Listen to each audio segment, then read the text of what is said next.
Namaskar, Jai Shri Krishna. Preserving text 1, text 2 and text 3-4 of chapter 13, Dhritarashtra quits home of first canto creation of Srimad Bhagavatam. Text 1. Suta Uvacha Vidurastirtha Yatra Yam Maitre Yadat Mano Gatim Jnatva Gadadha Stin Puram Taya Vapta Vividsitaha. Shri Suta Goswami said, while traveling on a pilgrimage, Vidur received knowledge of the destination of the self from the great sage Maitre and then returned to Hastinapur. He became as well versed in the subject as he desired. Vidur, one of the prominent figures in the history of the Mahabharata. He was conceived by Vyasadeva in the womb of the maidservant of Ambika, mother of Maharaj Dhritarashtra. He is the incarnation of Yamraj. Being cursed by Manduk Muni, he was to become a Shudra. The story is narrated as follows. Once upon a time, the state police caught some thieves who had concealed themselves in the hermitage of Manduk Muni. The police constables, as usual, arrested all the thieves and Manduk Muni along with them. The magistrate specifically punished the Muni to death by being pierced with a lance. When he was just to be pierced, the news reached the king and he at once stopped the act on consideration of his being a great Muni. The king personally begged the Muni's pardon for the mistake of his men, and the saint at once went to Yamraj, who prescribes the destiny of the living beings. Yamraj, being questioned by the Muni, replied that the Muni in his childhood pierced an ant with a sharpened straw, and for that reason he was put into difficulty. The Muni thought it unwise on the part of Yamraj that he was punished for his childish innocence, and thus the Muni cursed Yamraj to become a Shudra, and this Shudra incarnation of Yamraj was known as Vidur, the Shudra brother of Dhritarashtra and Maharaj Pandu. But this Shudra son of the Kuru dynasty was equally treated by Bhishma Dev along with his other nephews, and in due course Vidur was married with a girl who was also born in the womb of a Shudrani by a Brahman. Although Vidur did not inherit the property of his father, the brother of Bhishma Dev, still he was given sufficient state property by Dhritarashtra, the elder brother of Vidur. Vidur was very much attached to his elder brother, and all along he tried to guide him on the right path.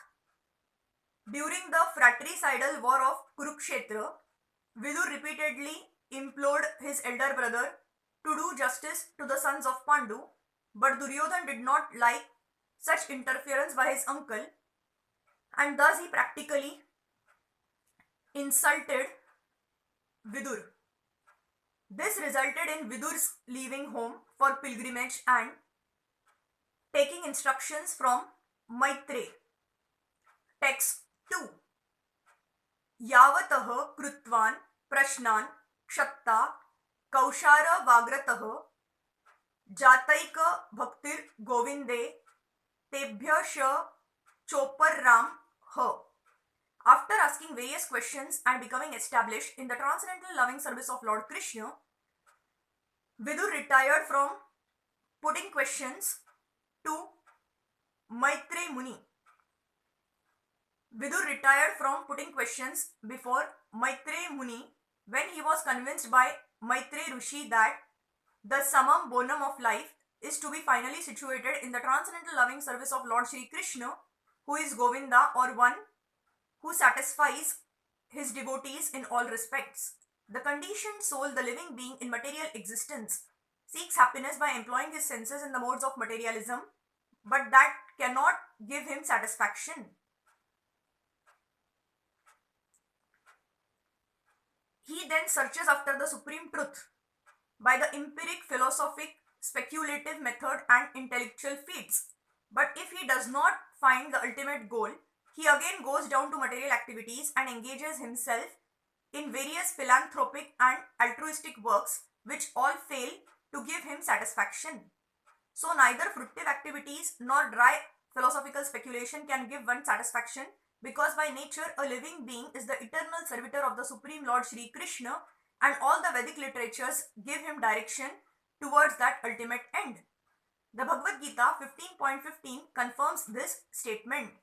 Like Vidur, an inquisitive conditioned soul must approach a bona fide spiritual master like Maitre, and by intelligent inquiries must try to know everything about karma, fruitive activities, jnana, philosophical research for the supreme truth, and the yoga, the linking process of spiritual realization. One who is not seriously inclined to put questions before a spiritual master need not accommodate a show bottle spiritual master, nor should a person who may be a spiritual master for others pose to be so, if he is unable to engage his disciple ultimately in the transcendental loving service of Lord Shri Krishna. Vidur was successful in approaching such a spiritual master like Maitre, and he got the ultimate goal of life, bhakti unto Govinda. Thus there was nothing to be known further about spiritual progress. Texts 3-4 Tama bandhumaktam drushtava dharmaputraha sahanujah dhritarashtro yuyutsu shacha sutah shardavataha prutha Gandhari Draupadi Brahman Subhadra Chottara Krupi Anya Shacha Jamayah Pandora Jnatayah Sasutah Striyah. When they saw Vidur return to the palace, all the inhabitants, Maharaj Yudhishthir, his younger brothers Dhritarashtra, Satyaki, Sanjay, Krupacharya, Kunti, Gandhari, Draupadi, Subhadra, Uttara, Krupi, many other wives of the Kauravas and other ladies with children, all hurried to him in great delight. It so appeared that they had regained their consciousness after a long period. Gandhari, the ideal chaste lady in the history of the world, she was the daughter of Maharaj Subal, the king of Gandhar, now Kandahar in Kabul, and in her maiden state she worshipped Lord Shiv. Lord Shiv is generally worshipped by Hindu maidens to get a good husband. Gandhari satisfied Lord Shiv, and by his benediction to obtain 100 sons, she was betrothed to Dhritarashtra despite his being blind forever. When Gandhari came to know that her would-be husband was a blind man, to follow her life companion, she decided to become voluntarily blind. So she wrapped up her eyes with many silk linens, and she was married to Dhritarashtra under the guidance of her elder brother Shakuni. She was the most beautiful woman of her time, and she was equally qualified by her womanly qualities, which endeared every member of the Kaurav court. But despite all her good qualities, she had the natural frailties of a woman, and she was envious of Kunti when the latter gave birth to a male child. Both the queens were pregnant, but Kunti first gave birth to a male child. Thus Gandhari became angry and gave a blow to her own abdomen. As a result, she gave birth to a lump of flesh only. But since she was a devotee of Vyasadeva, by the instruction of Vyasadeva, the lump was divided into 100 parts, and each part gradually developed to become a male child. Thus her ambition to become the mother of 100 sons was fulfilled, and she began to nourish all the children according to her exalted position. When the intrigue of the battle of Kurukshetra was going on, she was not in favor of fighting with the Pandavas. Rather, she blamed Dhritarashtra, her husband, for such a fratricidal war. She desired that the state be divided into 2 parts for the sons of Pandu and her own. She was very affected when all her sons died in the battle of Kurukshetra, and she wanted to curse Bhimsen and Yudhishthir, but she was checked by Vyasadeva. By mourning over the death of Duryodhan and Dushasan before Lord Krishna, was very pitiful, and Lord Krishna pacified Gandhari by transcendental messages. She was equally aggrieved on the death of Karna, and she described to Lord Krishna the lamentation of Karna's wife. She was pacified by Srila Vyasadeva when he showed her dead sons, then promoted to the heavenly kingdoms. She died along with her husband in the jungles of the Himalayas near the mouth of the Ganges. She burned in a forest fire. Maharaj Yudhishthir performed the death ceremony of his uncle and aunt. Prutha, daughter of Maharaj Shursen and sister of Vasudeva, Lord Krishna's father. Later she was adopted by Maharaj Kunti Bhoj, and hence she is known as Kunti. She is the incarnation of the success potency of the personality of Godhead. The heavenly denizens from the upper planets used to visit the palace of King Kunti Bhoj, and Kunti was engaged for their reception. She also served the great mystic sage Durvasa, and being satisfied by her faithful service, Durvasa Muni gave her a mantra by which it was possible for her to call for any demigod she pleased. As a matter of inquisitiveness, she at once called for the sun god, who desired couplement with her, but she declined. But the sun god assured her immunity from virgin adulteration, and so she agreed to his proposal. As a result of this couplement, she became pregnant, and Karna was born by her. By the grace of the sun, she again turned into a virgin girl, but being afraid of her parents, she quitted the newly born child Karna. After that, when she actually selected her own husband, she preferred Pandu to be her husband. Maharaj Pandu later wanted to retire from family life and adopt the renounced order of life. Kunti refused to allow her husband to adopt such life, but at last Maharaj Pandu gave her permission to become a mother of sons by calling some other suitable personalities. Kunti did not accept this proposal at first, but when vivid examples were set by Pandu, she agreed. Thus, by dint of the mantra awarded by Durvasa Muni, she called for Dharmaraj, and thus Yudhishthir was born. She called for the demigod Vayu heir, and thus Bhim was born. She called for Indra, the king of heaven, and thus Arjun was born. The other two sons, namely Nakul and Sahadev, were begotten by Pandu himself in the womb of Madri. Later on, Maharaj Pandu died at an early age, for which Kunti was so aggrieved that she fainted. So, two co-wives, namely Kunti and Madri, decided that Kunti should live for the maintenance of the 5 minor children, the Pandavas, and Madri should accept the sati rituals by meeting voluntary death along with her husband. This agreement was endorsed by great sages like Shatashrunga and others present on the occasion. Later on, when the Pandavas were banished from the kingdom by the intrigues of Duryodhan, Kunti followed her sons, and she equally faced all sorts of difficulties during those days. During the forest life, one demon girl Hidimba wanted Bhim as her husband. Bhim refused, but when the girl approached Kunti and Yudhishthir, they ordered Bhim to accept her proposal and give her a son. As a result of this combination, Ghatotkach was born, and he fought very valiantly with his father against the Kauravas. In their forest life, they lived with a Brahman family that was in trouble because of one Bakasur demon, and Kunti ordered Bhim to kill the Bakasur to protect the Brahman family against troubles created by the demon. She advised Yudhishthir to start for the Panchal Desh. Draupadi was gained in this Panchal Desh by Arjun, but by order of Kunti, all 5 of the Pandav brothers became equally the husbands of Panchali or Draupadi. She was married with 5 Pandavas in the presence of Vyasadeva. Kunti Devi never forgot her first child Karna, and after Karna's death in the battle of Kurukshetra, she lamented and admitted before her other sons that Karna was her eldest son prior to her marriage with Maharaj Pandu. She prayed to the Lord after the battle of Kurukshetra, when Lord Krishna was going back home, which are excellently explained.